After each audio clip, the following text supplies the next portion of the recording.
MIDI Remote Integration in Cubase 12 uses MIDI remote scripts to easily map parameters on your MIDI controller to custom parameters for your workflow in Cubase. To do this, open up your lower zone, and then make sure you're on the MIDI Remote page.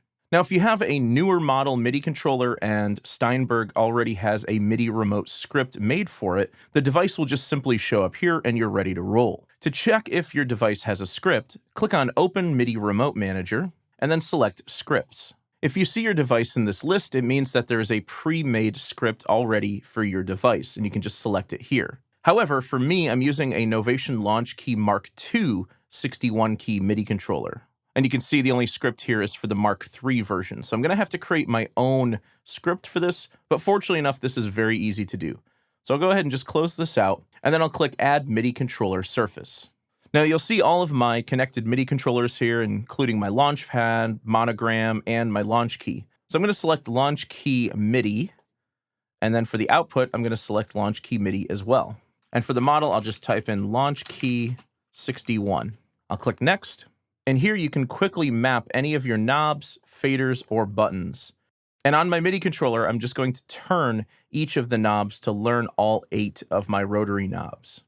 So now all 8 of my knobs are mapped. I can go over to faders and I can start mapping my faders. So I'll do the same thing. I'll just move each fader to learn every single one of them. And there's actually 9 faders. There's 8 channel faders and 1 master fader.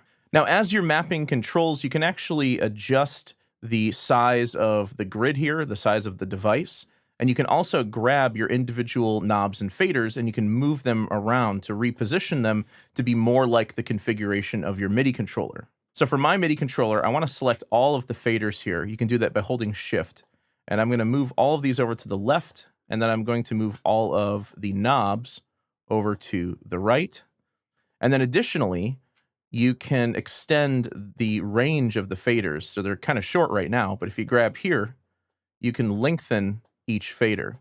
So now I'm going to start mapping buttons. So I'll place my first control here, and I'm going to press all of the switch buttons below each fader on my MIDI controller.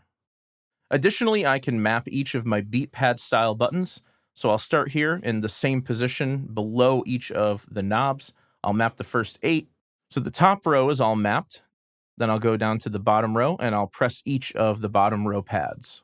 And lastly, I'll map each of my transport controls. To save space, I'm going to sort of condense the grid here, and I'm going to put the transport controls, I'll put them here instead. So these controls are rewind, forward, stop, play, loop, and record. Okay, so I'm just going to make the grid a little smaller here. And now that I have all of my controls mapped, I need to assign functions to each of these controls. To do this, you open the Mapping Assistant. You'll see each of your controls here, and you can select them. Then click here, and this opens the Functions browser, where you can search for different commands. For example, I want to map each of the faders to mixer bank zone channel volumes. So you can see under here, Mix Console, Mixer Bank Zone, Channels, and then I'm going to map the volume for each of these 8 channels. So what you do is you click on a particular controller, then go select the parameter that you want to map it to, and then click Apply Mapping. So now my first fader is assigned to channel 1 volume. Then I'll go over to channel 2, learn channel 2 volume, channel 3 volume, and so forth and so on until all 8 of these channels have been mapped. Now, the cool thing about this is when you use the Mixer Bank Zone option, the faders will bank. So you're able to control more than just the first 8 channels. You can actually control all of the channels if you like.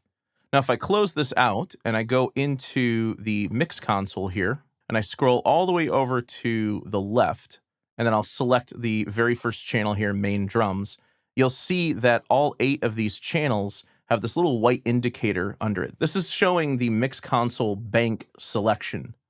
So as I move each of the faders on my MIDI controller, you'll see this controls each of these 8 channels in this bank.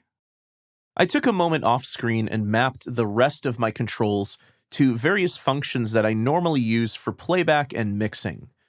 So in addition to volume faders, I can move to the next bank, I can move to the previous bank, and I can shift the bank left or right by 1 channel at a time. The knobs I've assigned to pans for each bank channel. The beat pad buttons are assigned to mutes on the top row and solos on the bottom row. Then for transport controls, I have rewind and forward. Press these to start moving and then press them again to stop. I have basic start and stop functionality. The loop button activates cycle mode, and the record button records. Now, this may seem like a lot of work to do up front, but the best part about this is that Cubase will save this script so that you can easily recall it later, and you can even make multiple different scripts for the same MIDI controller. Maybe you want one for mixing, another one for editing, and another one for adjusting instrument controls. So there's a lot of deep functionality built into this new MIDI remote integration.